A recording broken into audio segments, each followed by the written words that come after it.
Good evening, everybody. Welcome to the Let's Talk It Out podcast. I'm your host, Alec aka Trey Busy. It's a beautiful day.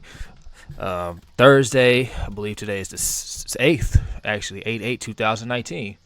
I want to thank you guys for tuning in tonight. If you're listening back to this, I appreciate you being subscribed to the networks that the podcast is available on.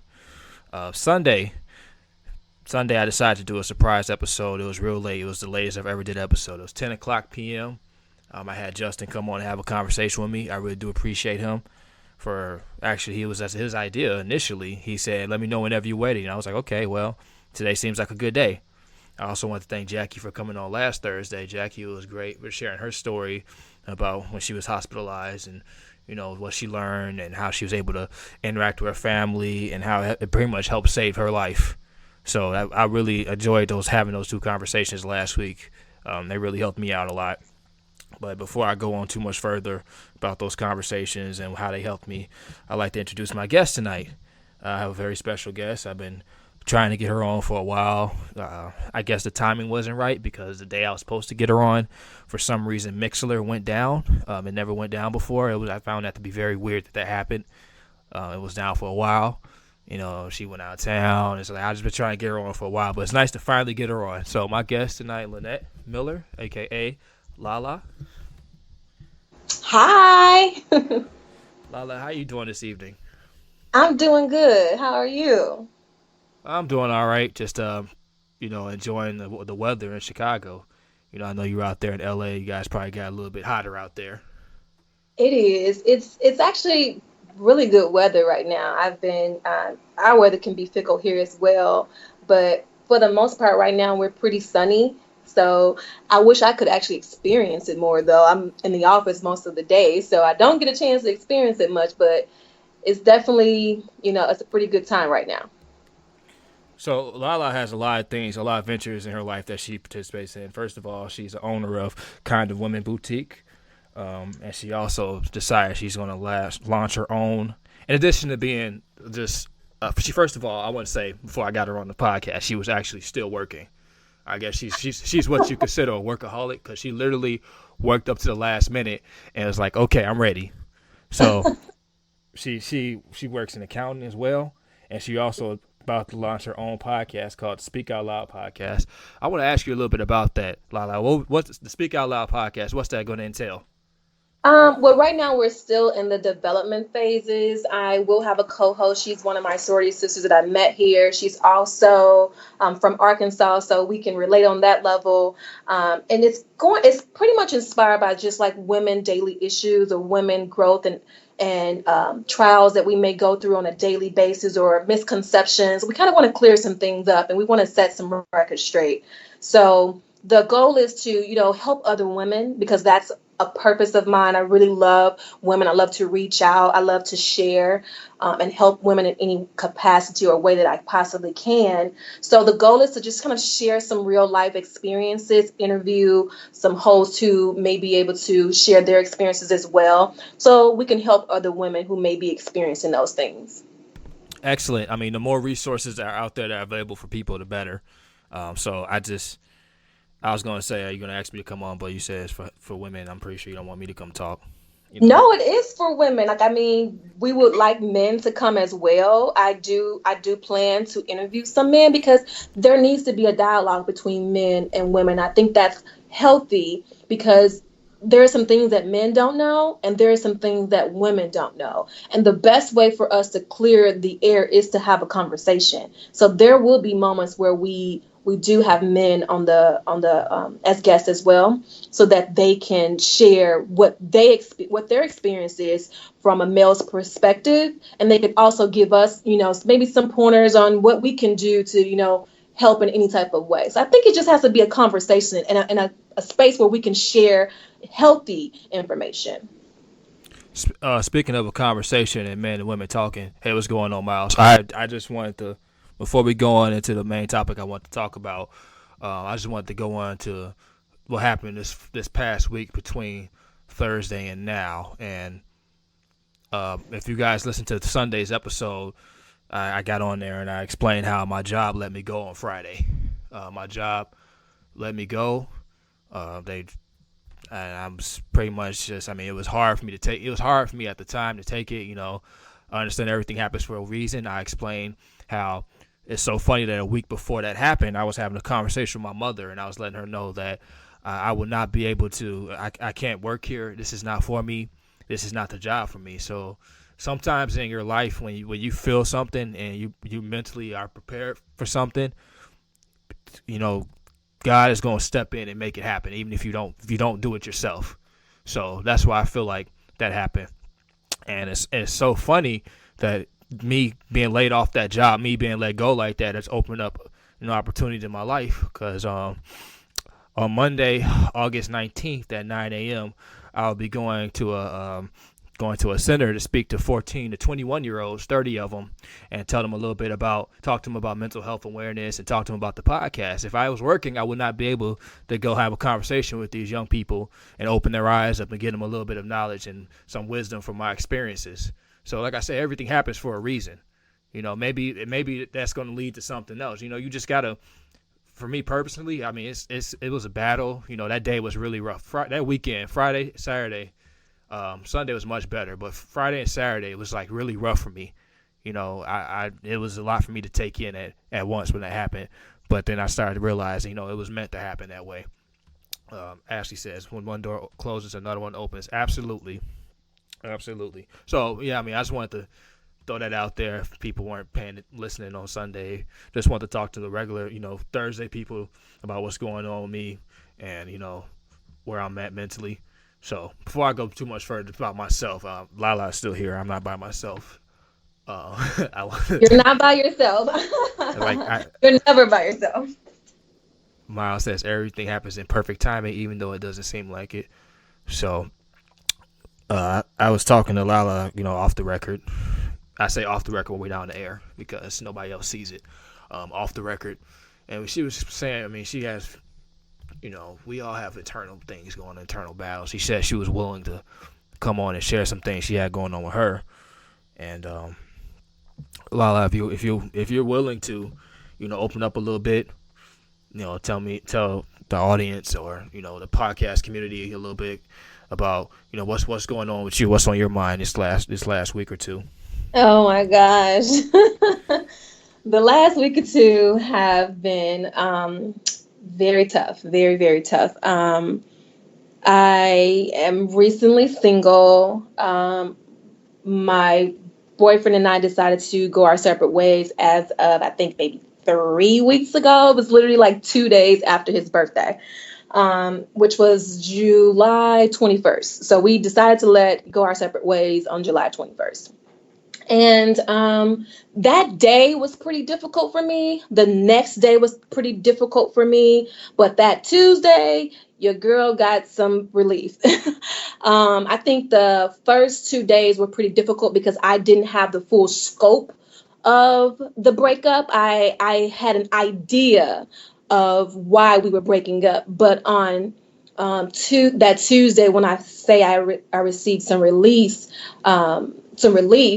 it was because I learned the real reason why we were breaking up. So I was kind of like in the dark because the real reason wasn't shared with me.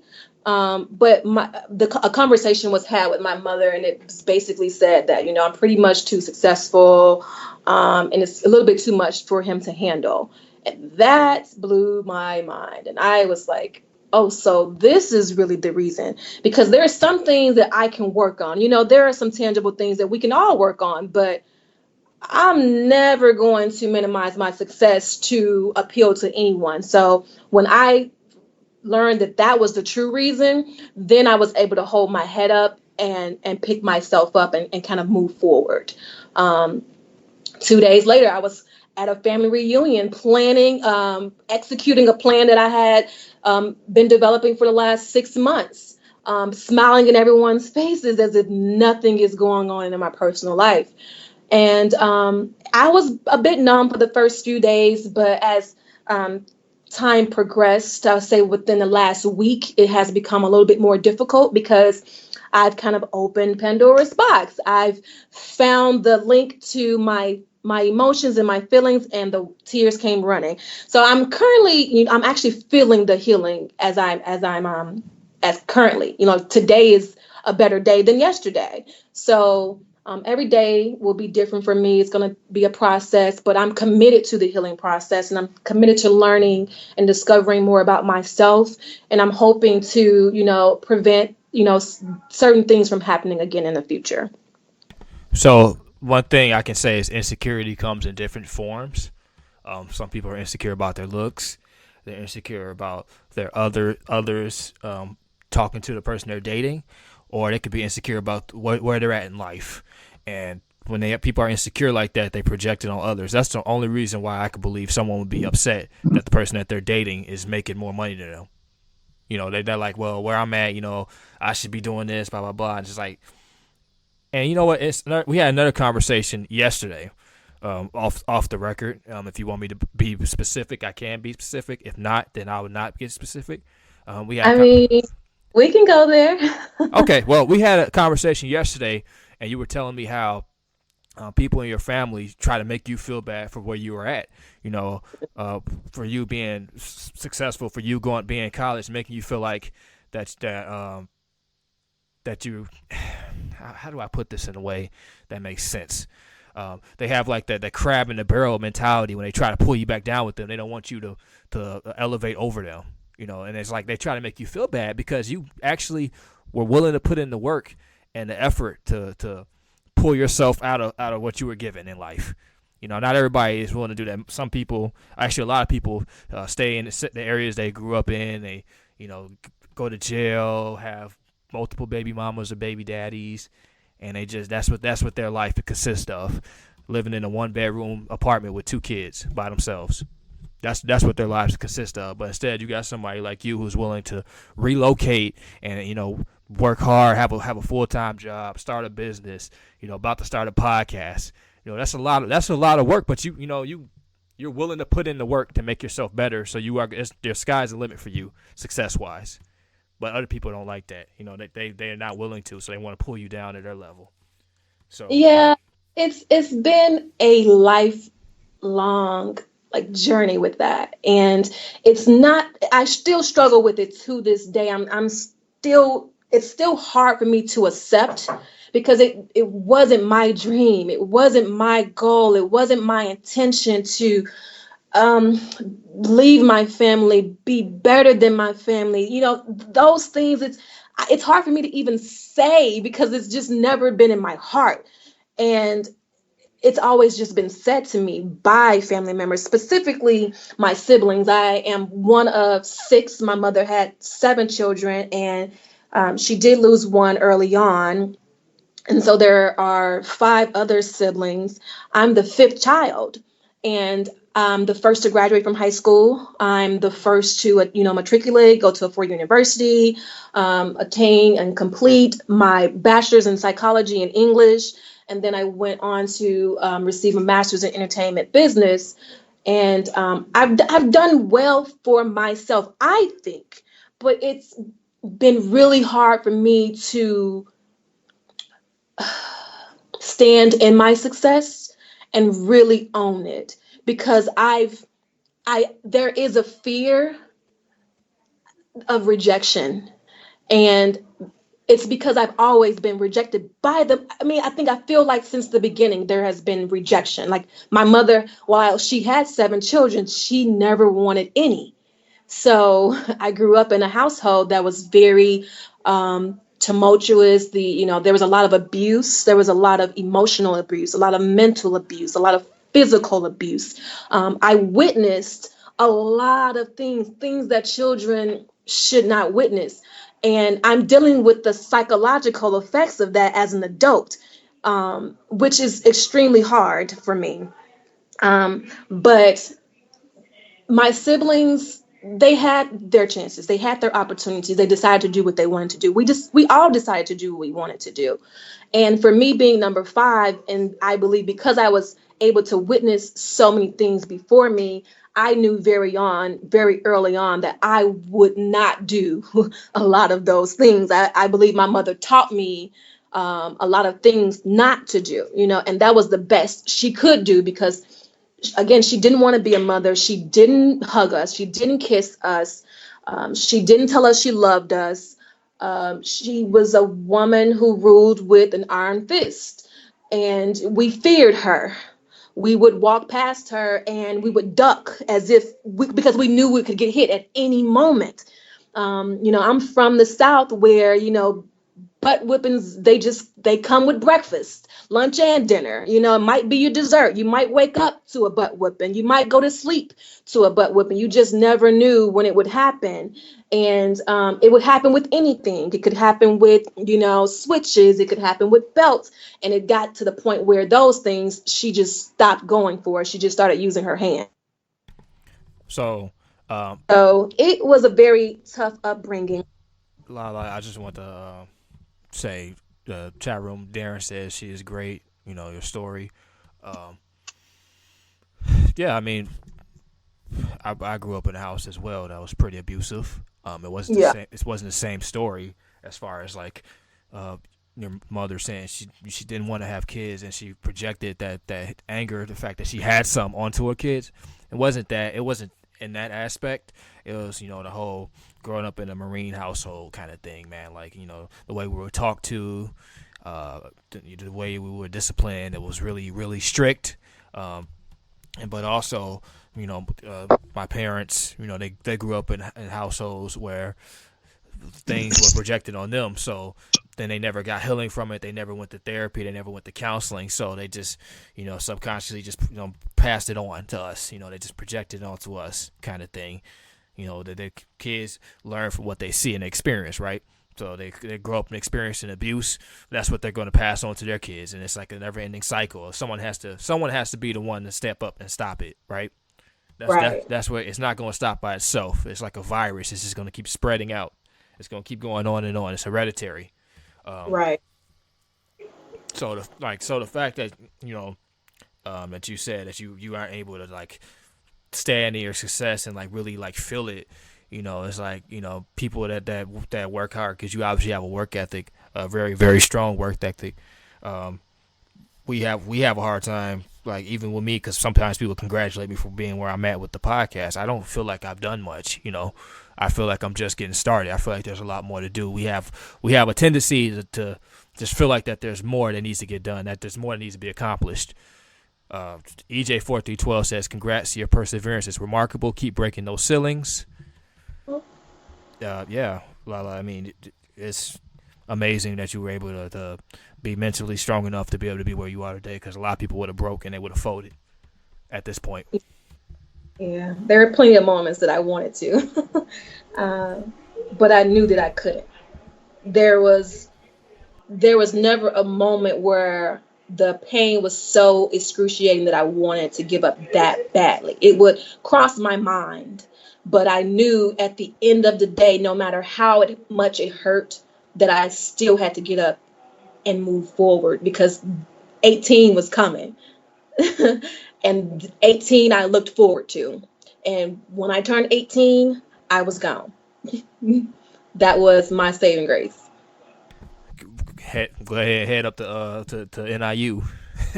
I know, and that was my way of getting out of the house. So I think you have to separate yourself from the anxiety. Um, and for me, getting out of the house and going to NIU was the best thing for me because as an 18-year-old who is growing up in an environment like this, where do you go if you have no job? I mean, I think that's probably why a lot of people don't go to college. They just figure out, I just didn't get out of this situation. So the best thing to do is to get a local job and to move in with a friend or to just, be homeless for a certain amount of time and to just flee the situation. But I'm thankful that college was an option for me and I was able to get away almost immediately and I never went back after that. So, one thing that I do know, because growing up in a house like that could be traumatic, right? Growing up and seeing things like that, being exposed to those kinds of behaviors and those kinds of actions could cause trauma, long-term trauma. And trauma affects you twice, right? Trauma affects you during the situation. So, like during the actual the point of you being like traumatized, and then afterwards, like this, like the thought in your back of your mind that you would never put yourself in a situation, ever let that happen again, right? So Mm-hmm. growing up in a house like that could create anxiety, because anxiety is very much associated with domestic abuse. You know, the suddenness of just like the yelling and objects flying and stuff like that. So a lot of times people grow up houses like that, and they're never exposed to counseling or therapy. They're not really, especially inside, you know, the African American community. That's not a common thing for us to talk about mental health. You know, when we were younger and growing up, our parents never. I can speak for myself. I never learned much about it growing up. So it's just, I want to go. What I'm saying, where I'm going with this is, I want to ask you about when was your first encounter with going to therapy or counseling, and when you did first go to therapy and counseling, like, because sometimes we go to counselors and we don't really connect with them. Like, it's all about finding one that you connect with, right? So, when was your first time you ever went to counseling? The first time was at college. It was at NIU, and he's still my counselor. He's my brother. He's my friend. He is the man that I call when I need to know if this is right. This is what I'm going through. His name is Quincy Payton. He was a part of the TRIO program at NIU. I'm pretty sure a lot of people know about him. It's also called the Student Support Services. That was the first time I was able to sit down and really tell my story, because I had friends, but none of my friends experienced what I experienced. So it was difficult to tell my story and to find some type of understanding. You know, you would have people say, well, oh, I know people who went through that already. Like, girl, that's like nothing. You know what I mean? It's just like, whoa, like, no, this is real. Like, and I'm dealing with it every day. And the crazy thing about it is that it hurts more when you leave. You think that when you leave that, you know, you've killed the problem. No, it's now time to deal with the issue, because while I was in the situation, I wasn't able to deal with it. But now that I'm away, I have everything just coming to the surface. So speaking to a counselor was imperative for me. And Quincy was the perfect person because he just let me talk.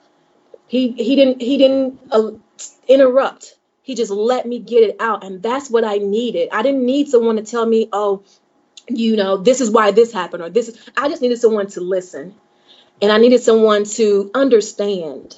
Because when people go through things, they don't need anyone to tell them what they should do, or, you know, say, well, why did you do this? They just need someone to listen, because we need to first get it out. And once we get it out, then we can start to figure out, you know, put all the pieces to the puzzles and say, you know, this is why this happened and this is why that happened. That was my first encounter with counseling, and I've done more since then. So yeah, I mean, it's very important to let people express themselves. I don't know why someone will cut you off while you're trying to talk. That's kind of silly, especially if the whole thing is for you to get a feeling of expression. Like, that's the whole purpose of counseling. Let's see, I'm trying to see the chat room. Congrats, your perseverance, remarkable excellence. I got that part. Darren says you were a genius. Oh. So you're pretty smart. I guess. No, I'm kidding. So I want to say, as far as like talking it out, I will literally let it. I have let guests talk the whole episode. You know, I would never, in the middle of somebody expressing themselves, cut them off. You know, I feel like Yeah. that's poor interview etiquette. I've never sat down as a counselor and gave somebody therapy, but if I was to be a counselor, I would literally let somebody talk for the whole hour, and if I gotta stay a little longer to talk to them afterwards, I would. You know, that's just the whole purpose of them coming to get comfortable with you. They know the more they talk with you, the more comfortable they get with you. The more they're willing to open up, the more they tell you, and like the better they feel afterwards, and the better understanding you have of exactly what to tell them, what's necessary to move forward. That's how I feel about it. I mean, again, I've been to counselors and therapists that are like egotistical pricks that like you start talking and they cut you off and start associating it to something that's going on with their life, like you care, because I don't give a shit, you know. But that's what they do. You know, they would literally cut you off and be like, well, you know, I was in traffic the other day too, and this was going on. I'm like, dude, this is not your session. This is my session, right? See, that, yeah, I'm thankful that I have never experienced that type of counseling, but Yeah, it's necessary that you listen, and it's necessary that you don't try too quickly to offer much of any advice, because when you're talking and you're going through depression, you just don't want anyone to tell you what you already know. It's crazy to say, but I don't want you to tell me what I should have done. Don't you think I feel that already? I'm beating myself up on the inside for some of the things that are going on, because at some the part of you feels responsible. A part of you wish you can rewrite history. So you're in your mind, you're trying to do things that you really can't do, which is rewrite history, but you end up in a place where you find better understanding. And for me, the understanding didn't come until years later. I can say in my late 20s, when my mother and I actually went to counseling together. It wasn't until then that some of the walls that I had built began to come down, and I was able to see her differently. She's when you start hurting her talking about, and I obviously we haven't to have a conversation about it, but 9 times out of 10, during the session, she's probably started talking about things that she never said to you before, or you never knew that she felt, or feelings she never felt before. And like once you start hearing them, start hearing them talk about their childhood and stuff like that, or how they were. It's like because I had the same conversation with my father. We didn't have it with a counselor, but we had it one on one, man to man. It's like some of the things we're talking about was just whoa, like you didn't have no idea. You just you always tell yourself growing up, I will never be like my parent. I'll never treat my kids like this, and I'll never do that. We always say, don't we always say that though, Lala? Am I lying or not? Well, Hmm. I would never do this. I'm never gonna Yeah, talk to them this way. But we don't ask ourselves the most important question, which is why. You know, why are you like this? Why yeah. why why do you feel like it's okay to talk to your kids this way? Like what happened for you to feel that way?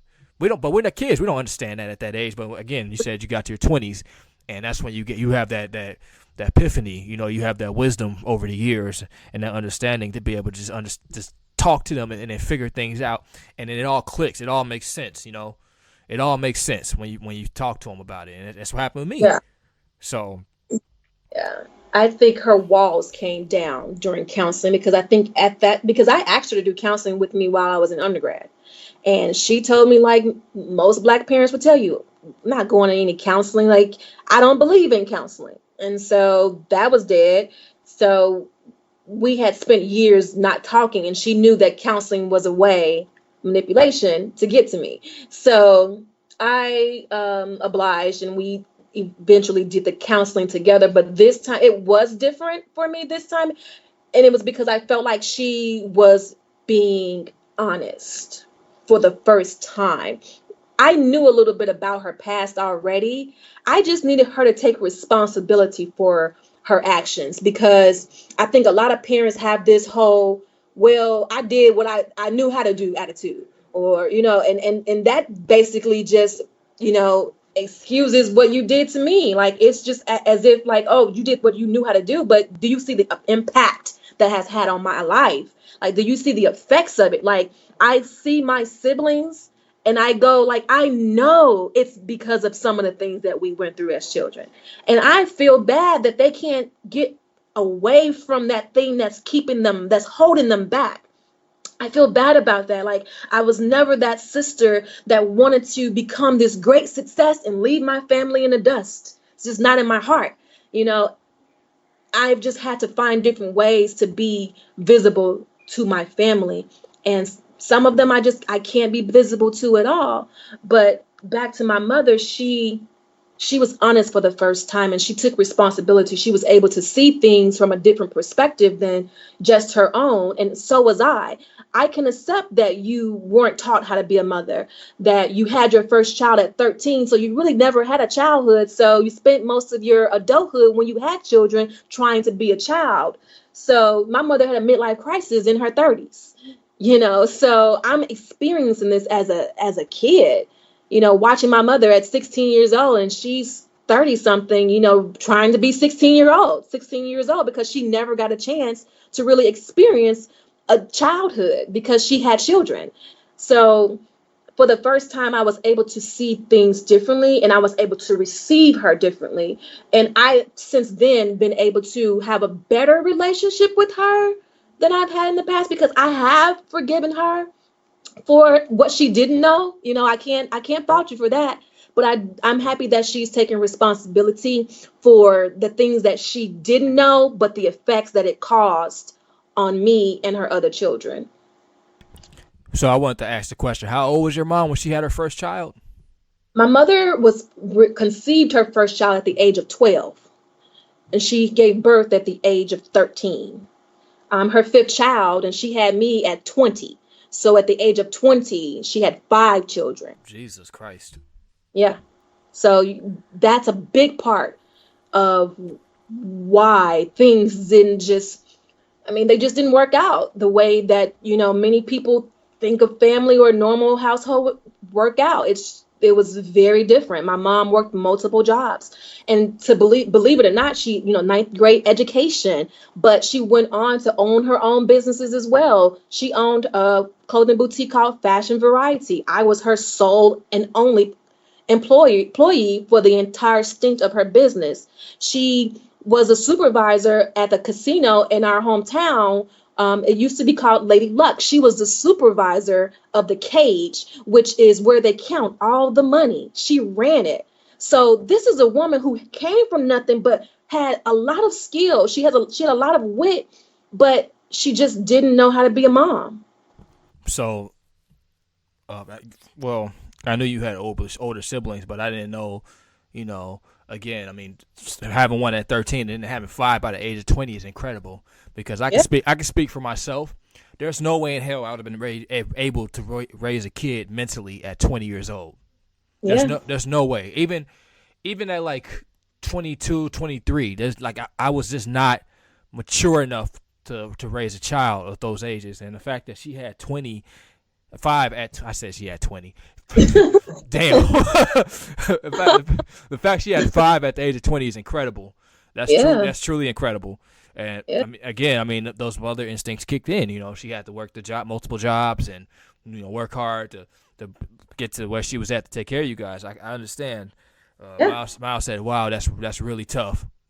This very tough. I mean, she has five kids and she's working multiple jobs, but the kids end up raising the kids. If the mom is not home, she's working late nights. The kids are raising the kids. She comes home in the morning, but the kids are getting ready for school by that time.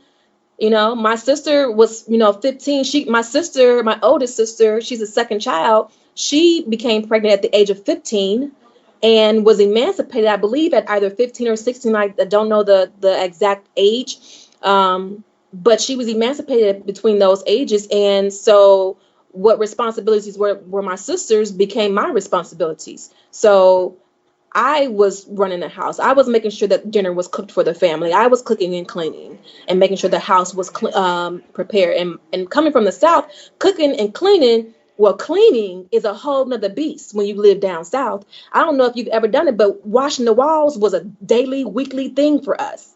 Like washing the floors and getting into the corners of the walls. Like this is the type of cleaning we had to do as children. And think about it at, 10, Man, 9 y'all was years old, cleaning. cleaning. So, our cleaning was a totally different thing.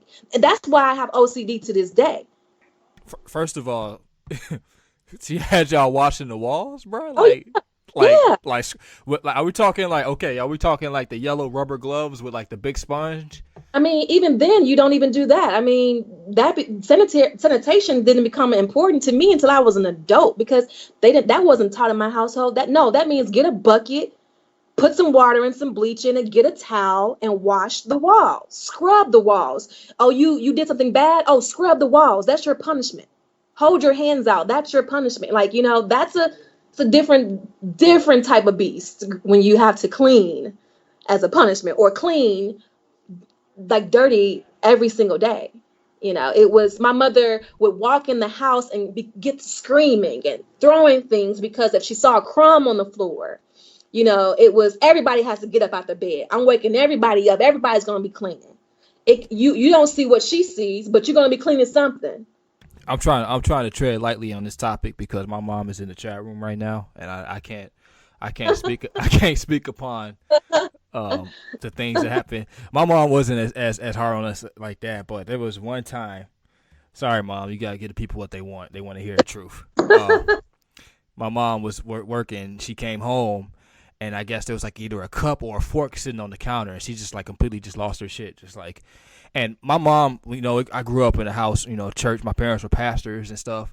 My mom and dad were pastors of a church. So like when we get in trouble, she used to be like, "I need you to go read chapter 2 of Galatians or something like that," that kind of thing. So this is one of the first times I heard her go off, like using swear words and like just going like she went off. I was like, oh wow, I didn't, I put my hand over my chest like, wow, this is what's going on right now.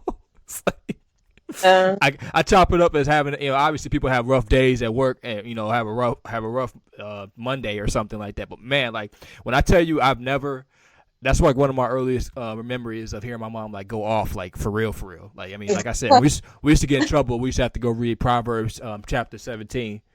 Oh. we never had to do any of that. I mean, my mom just beat us. She beat us, and with her hands, and go to school like that. And then, the school didn't care because back in the day, they used to paddle us at school. So, you come to school with a black eye, so what? Like, who cares? Call DCFS if you want. I'm gonna whoop you when you come home. Man, the South is a different place, man. That's like some 1930s shit for real. I watched my mother beat my sister so badly that she broke her collarbone. Broke her collarbone? Yes. My sister was in a sling. Her head was deformed after that. And you know what happened when they went to the doctor? The story is my sister fell off her bike. What the fuck, did she fall off the Grand Canyon? The doctor was probably scratching his head like she fell off her bike, and what happened? Case closed. Right, because, Black Mom probably gave his ass that look like she fell off that bike. It's a small town. Everyone knows everyone. Everybody keeps their mouth closed because they're doing the same things in their households. So I want to ask you, Lala, when you become rich and famous, because your work ethic screams that, when you become rich and famous and you write your book, can I get an autographed copy? Absolutely. I've been wanting to write a book for so long now. A lot of people have told me, like, you should write a book. And I started blogging a few years ago and got too busy, and I haven't blogged in a while. And my sister told me today, she said, oh, you should start blogging again. Because I do love to share my experiences, because I know my life is not my own. I know that whatever I'm experiencing, that one, there's a reason for it. So I always try to find the reason for, because I want to learn something with every experience. So I do try to do that, and I try to share it. I try to just give it away and free myself. It helps me as well to just get it out, because I think a lot of people are hiding behind the truth, and I think we have a lot of people around us who don't share. And we feel that's why we feel alone, because no one is telling like what's really going on. And I think that's also why we're misinformed. And it's another reason why I want to start my podcast, because I'm thinking, let's keep it real for once and tell what's really going on behind closed doors. You are more than welcome at any time. I mean, I told you on Friday, you could hit me up and be like, hey, you know what, I want to do the podcast. I told you I don't give a shit what day it is. I'll sit down and I'll go to my desk, fire it up with the machine, and let's do it. I'm more than ready to have a conversation about mental health, about real life talk. Because people need to hear that, man. They need to hear these stories and know that they happen. They're not the only people that deal with it. There's someone out there that's going to listen to this podcast and have dealt with the same thing that you have dealt with, Lala, right? And see where you at and be like, you know what? I could pull myself out. I could do this. I could do that. It's going to give them the mental strength to be able to elevate themselves, right? It really will. So, I just want to say I have you on audio saying that you are going to give me an autographed copy of that book. So if there comes a time when you change your mind, I have it on audio, so I can play that, get that to a lawyer or something, and set that up. Oh, word. I'm just kidding. So people in the chat room are said they're ready for your book. EJ4312 said we're ready for the book, sis. They're ready for it. I mean, I'm just saying you have a pretty sick origin story. It really is crazy, and I think I want people to know it more, because I think a lot of people see me and they have no idea. They see, a pretty girl who, all those things I mentioned, is successful, has her own business, has graduated with this, and they see those things, but they have no idea what's behind it. And every single day, it's a trial to get up and to face the world and to have to deal with the internal things that I'm battling every single day because of the things that I've gone through. Those things do not go away. They don't disappear. So I want people to see me for real, authentic, down to earth. I am not, who people think I am. There is a perception that people, get in their heads when they see me, and it's 100% of the time it's wrong, until you get a chance to talk to me, and then you realize she is not anything like I thought she was. I've had so many people say that to me, and I'm like, what did you think I was? It's funny. It's so funny, man, because I have people say the same exact thing to me when I tell them that I've battled anxiety and really crippling depression. They look at me like, they be like, "You?" And I'm like, "What you mean, me?" Like, yeah, I've dealt with it. Like people think that they look at me and they think I'm some type of like some super confident superhero type dude or something. Like, I'm like, no, bro. Like, I've had times where I couldn't even get out of bed for a few days, bro. Like, I had days when I didn't talk to people. I didn't respond to people because I didn't feel like talking. Ashley says, you guys have similar stories, Lala. She said our story sounds similar. Oh, right. I want to say there. Ashley, she's in the chat room. Ashley Simone, she's about to launch her own podcast called the Semicolon Podcast. Okay. So just wanted to give her. Congratulations. I wanted to give her a shout out on that. I mean, people that are willing to, put in work and create things and, to just express themselves. Like, I encourage people to express themselves however you can. Writing, drawing, going to dance classes, yoga. Working out. Oh gosh. Working out has kept me sane, man. Like, that's like the glue that keeps my life together, honestly. Like, that's why I do it so much. Darren says, you are a superhero, but a real one, not in the comic. Come on, man. I appreciate the compliment, man, but I'm just a regular guy.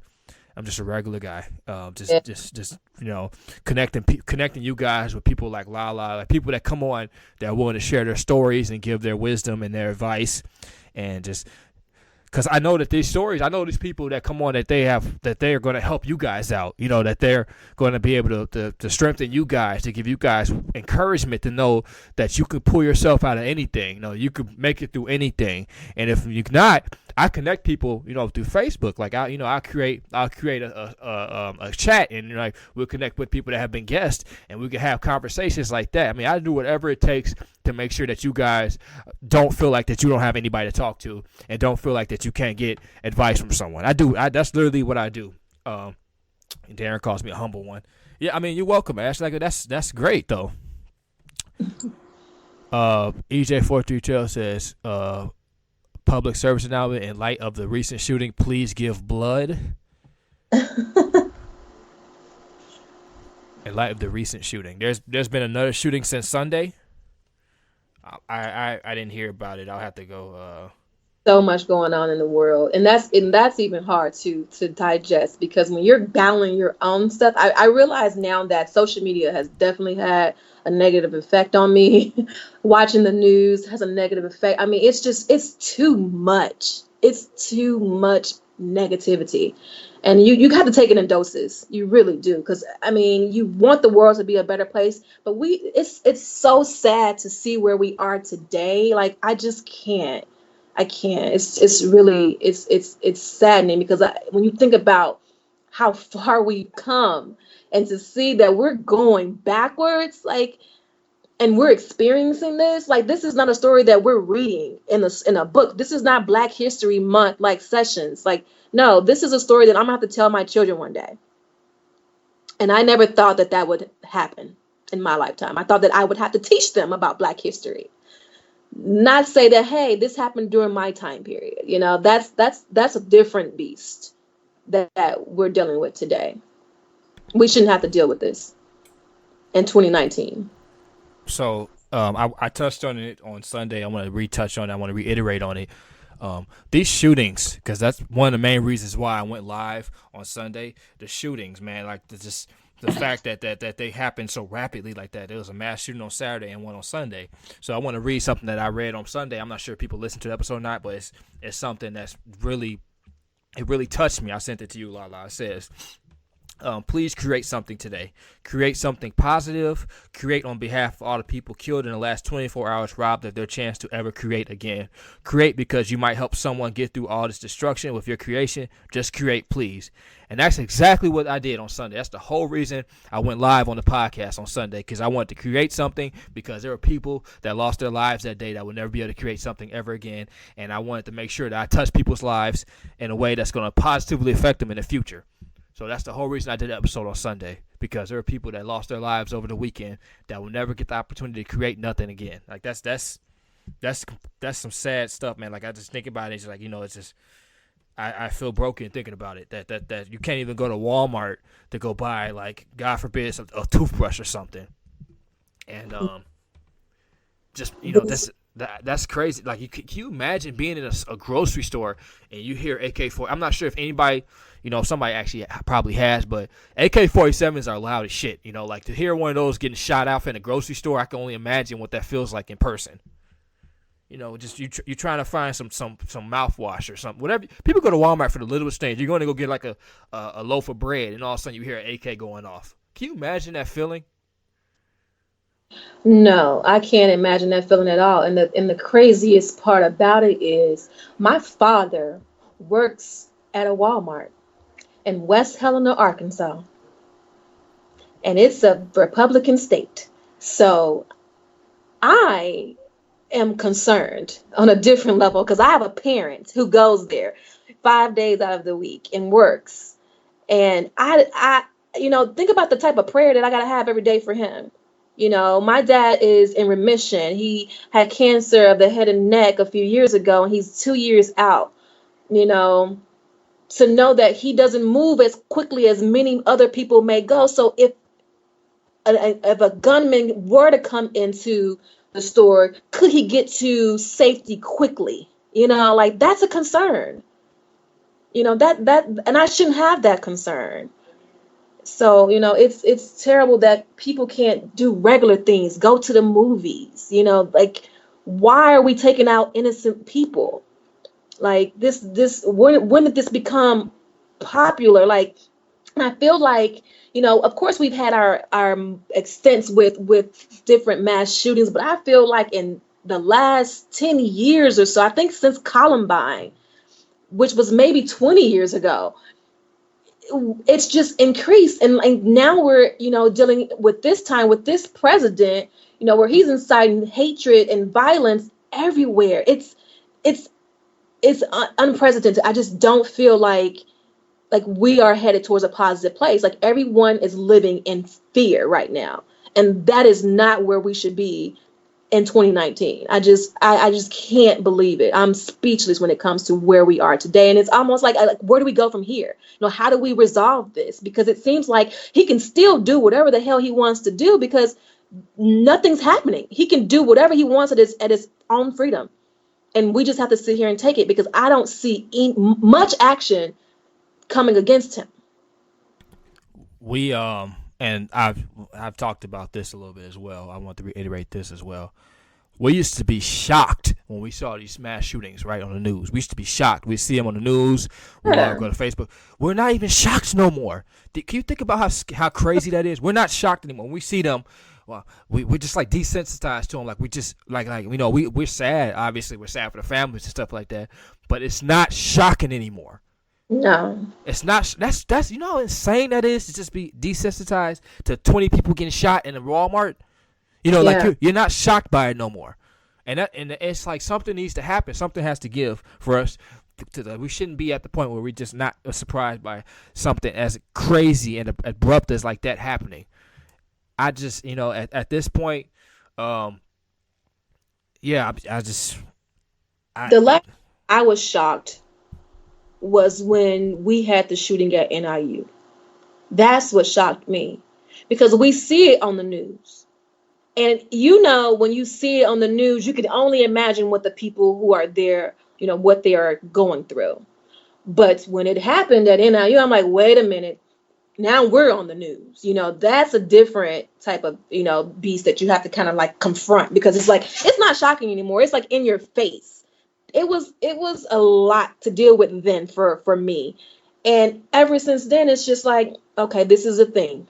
This is a thing. And you can only, I mean, coming from, outside person looking in, like, we just, all we can do for us is, try to donate, try to pray, post a status, take a stance, vote against these laws that are pretty much against us. What can we do to make a change? Because it seems like they're not trying to make guns illegal anytime soon. Yeah, good luck with that. They're not giving that up, man. That's in the Constitution. The guns are not going to be illegal. Well, restrictions on certain guns. It doesn't seem like that's going to happen either. They people do need the the whole assault rifle thing. We're not going to get into that, but still, it's like, I don't know, man. And it's like they always try to. They say it's because of video games. Is the reason why people are violent, because of video games. It has something to do with it. I won't rule it out completely.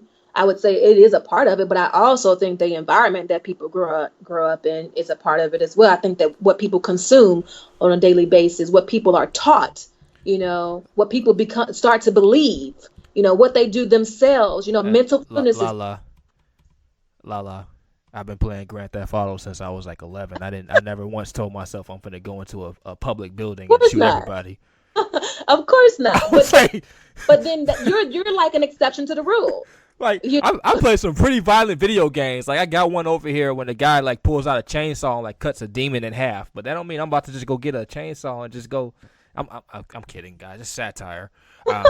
Obviously, some people do, see these things and think it's real, and they do imply it to their lives. But yeah, it's those people who are the problems. And I think that parents have to assess their children and see what makes them greater, or what is this doing harm to my child, or is it is it something that they can handle? Because I've even thought about it, like, do I give my child play guns?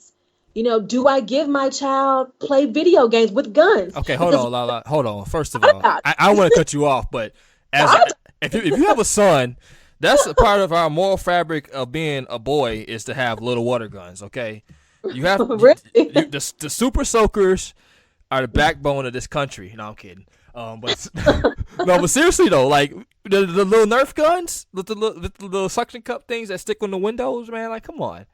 Do you feel like it's had an impact on you at all, though? Like, no. No.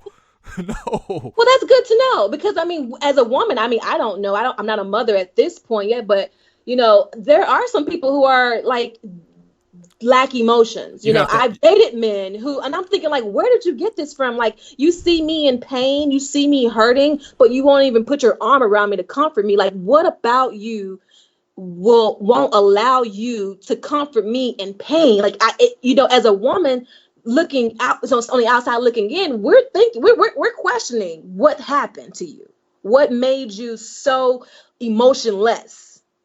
Because to me, feeling emotions is a human thing that all humans experience.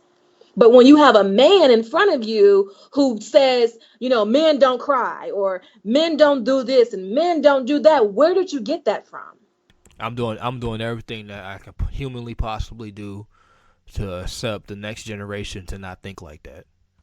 I pray they don't either, because it has a heavy effect on women today, and it influences our decisions in the future.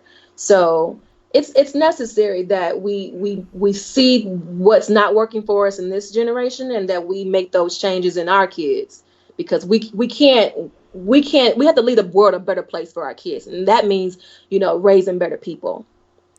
These kids are growing up, and these young black kids are having like this depression, especially the men, because they're not. And a lot of times they're not expressing themselves, right? And if you don't express yourself, it has to come out some kind of way, right? So a lot of times that they're raised by their parents, they're taught like, you're supposed to be a man or a man up and stuff like that. You're not supposed to be crying. You're not supposed to do this. and you're telling them not to do a normal bodily function, right? Yeah. Like you're telling them not to do something that they're supposed to do when they feel a certain way. Like we're not supposed to feel sorrow, we're not supposed to feel sad, we're not supposed to feel hurt. We're supposed to just be men. Like men don't feel that, right? So we hear that growing up, Lala. And again, we're at the age where the stuff that that's where it started off at with our generation, and these men are spent their whole lives hearing that you're not supposed to do that, man up, blah blah blah. So when they get to the point where you want them to express sorrow, you want them to express empathy and stuff, like they didn't experience that shit growing up. They don't know nothing about that. Hmm. They don't know nothing about that. They don't know what that is. They They're like, oh well, she'll stop crying sooner or later, I guess. Yeah. We began to become our soul comforters, our own. I had to do that, because I didn't get it in my household. So I found ways to comfort myself. And then when it came to being emotional, I was the emotional kid. I was the overly sensitive one. I cried a lot as a kid because I didn't like people to yell at me. I didn't like people to hit me. And my siblings called me a crybaby until I stopped crying. Like for years, my friends didn't think I had feelings because I was just so flat, like hardcore, like just would say what I wanted to say and wouldn't cry about anything until I just got fed up and got tired and just lost it, and I was just like, no, this is normal. I'm doing more harm to myself than anything. And it's become a trigger for me. So like even in my adulthood, when I hear people say, oh, you're sensitive or you're emo or, cancers are emotional, it's a trigger for me because it takes me back to you're a crybaby, and it's like, I don't want to be known as a crybaby. I just want to be known as a regular human who feels things like everyone else does. Maybe you should try crying, every now and then because it helps me. It's very important for you to express yourself no matter what that expression is. First of all, that crybaby sentiment is really tired. Like it should be just put to rest. I want to say the last time I cried, like had a tear roll down my face, and a lot of people laugh at me because they think it's a joke.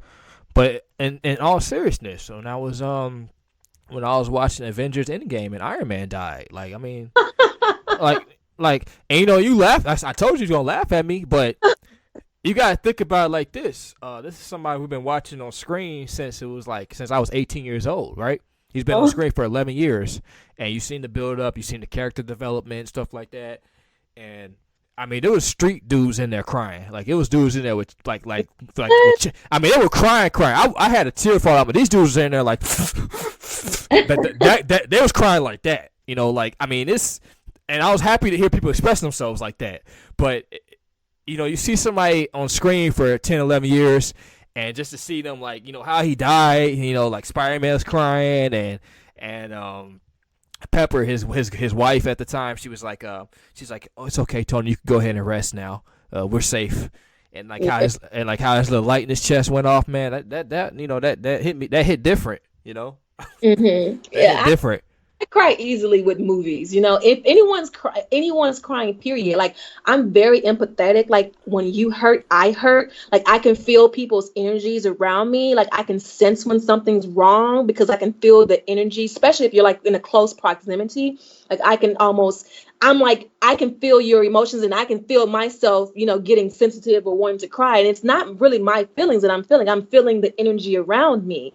So I understand what you mean when you say you cry for your Iron Man. I do it all the time. And people look at me like I'm crazy and they're like, why are you crying? I'm like, don't you feel sorry for this person? Like, don't you see them hurting? I don't like to see people hurting. I don't like to see people sad. So I feel with them when they're sad and when they're hurting because I don't want them to feel that. And I wish they didn't feel that. And I wish I could make it better for them. They don't be as emotionally invested as I was. I mean, you grow up watching these shows, reading these comic books.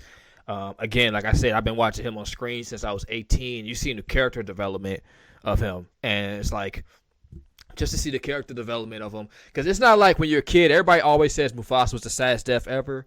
Like, no, that was not the saddest death ever. First of all, you guys were 4 years old when you saw it happen. Like, shut up.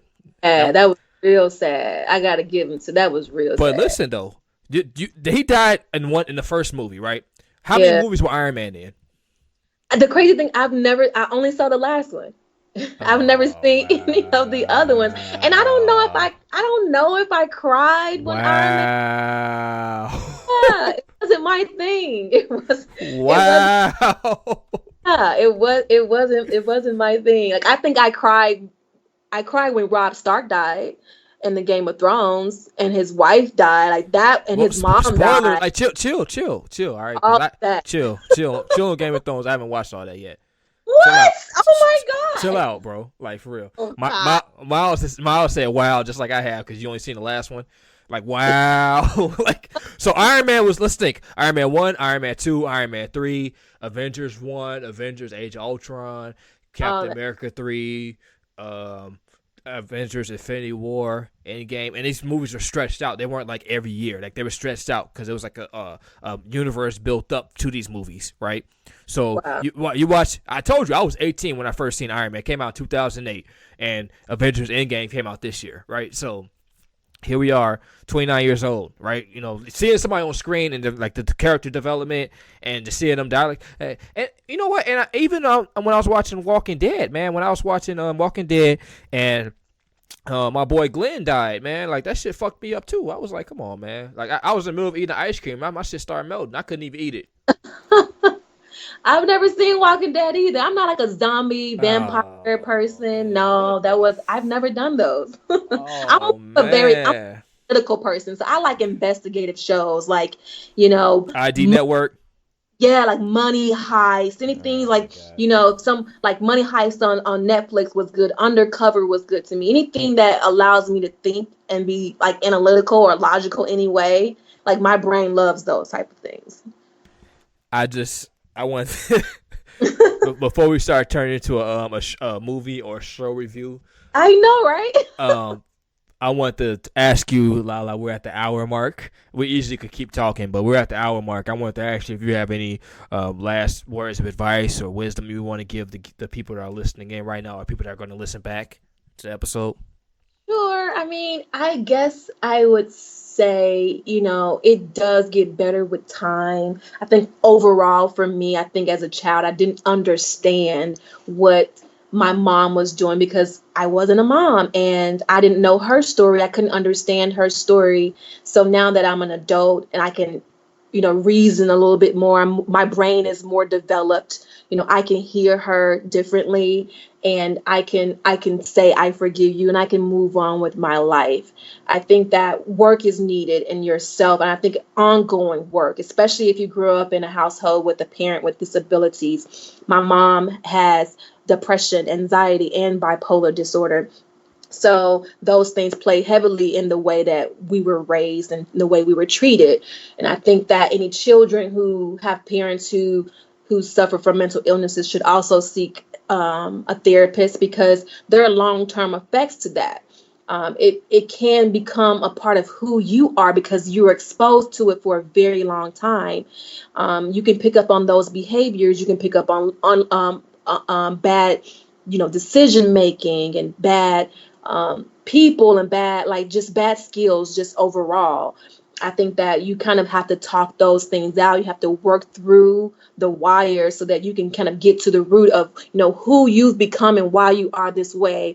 I, at 32 years old, am still discovering who I am, and I'm still unlearning behaviors. I'm still learning triggers, things that set me off, things that are good for me and things that are not good for me.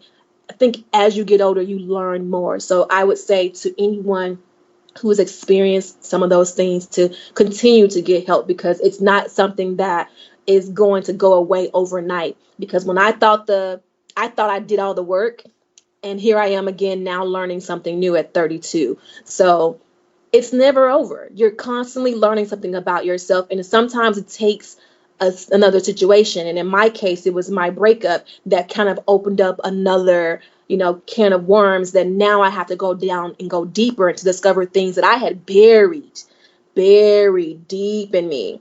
And now I'm discovering that they're still there, and I need to do more work.